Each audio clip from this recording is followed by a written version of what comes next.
8 утра казанский перрон разрывает свист, аплодисменты и крики «Браво!». Так встречают мэтры татарской театральной сцены Фарида Бекчентаева. Звучит музыка из спектакля «Муть Мухаджиры». Его признали лучшей драмой во всей России. Камаловцы – обладатели самой престижной театральной премии «Золотая маска». Премьера «Муть Мухаджиры» состоялась осенью 2022-го. Тогда в свой юбилей Фарид Бекчентаев признался, шел к своему главному театральному детищу 20 лет. Заразился этим романом и понял, что это надо как-то очень глубоко изучить. Я поехал в Турцию, я поехал в эту деревню, куда первые переселенцы приезжали. Я общался с внуками этих людей. То есть я как-то набирался этого материала, внутреннего материала.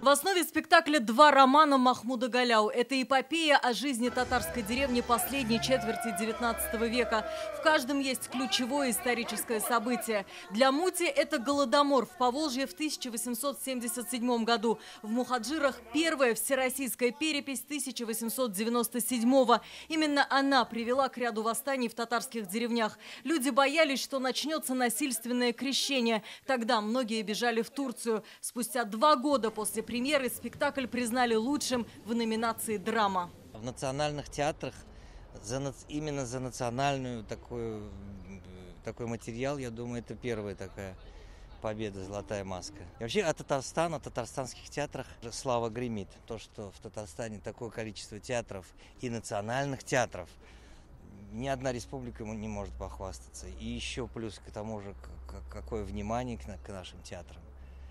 И строятся новые театры, и ремонтируются, и реконструируются. Сейчас нашему театру строят новое совершенно фантастическое здание. И потом то, что у нас проходит и Навруз, и то, что у нас Тантана. Короче, я думаю, что, в общем-то, действительно это обоснованная зависть многих. Потому что все подходят и говорят: это Татарстан, с вами все понятно. Вот так вот они говорят.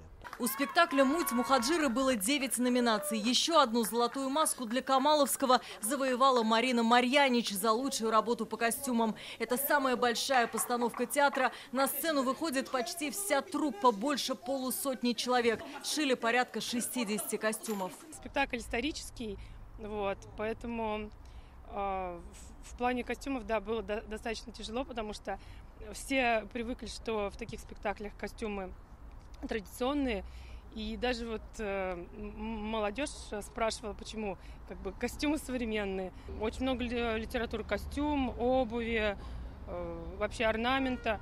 В общем, все, которые были доступны на данный момент, были использованы. Вручали премию на исторической сцене Вахтанговского театра. Так сложилось. Фарид Бекчентаев во время церемонии сидел именно там, где обычно наблюдал за сценой Евгений Вахтангов. 6-й ряд, 13-е место. Для камаловцев это стало знаком свыше. Когда я сел в кресло, в котором сидел Евгений Вахтангов, это 6-й ряд, 13-е место,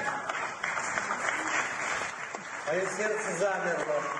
В этот самый момент за триумфаторов болели их коллеги. Те, кто с ними вместе прошел большой тернистый путь от сценария до полного аншлага. «Муть Мухаджиры» длится 3 часа 40 минут. И это всегда полный зал, аплодисменты, билеты, раскупленные задолго до представления. Огромное счастье.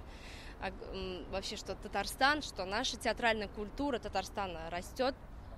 И что на нас начали обращать внимание, что мы тоже можем говорить о своей культуре, говорить о вещах произошедших, что делали с нашим народом. Это получает признание вообще по всей России. С Фаридом Рифкатовичем эту тему продумывали много лет, работали, поэтому были какие-то задумки и общая концепция. И я искал пространство, и это пространство, которое помогало бы выразить смысл этой происходящей истории. И это удалось. Сценарий, актеры, костюмы, декорации переплелись в едином творческом порыве. И этот порыв теперь достояние всей страны. Уже сейчас Камаловский работает над 4 новыми спектаклями. Премьерами традиционно порадуют в новом сезоне. Алия Хайрудинова, Альбина Минаева, ТНВ, Казань.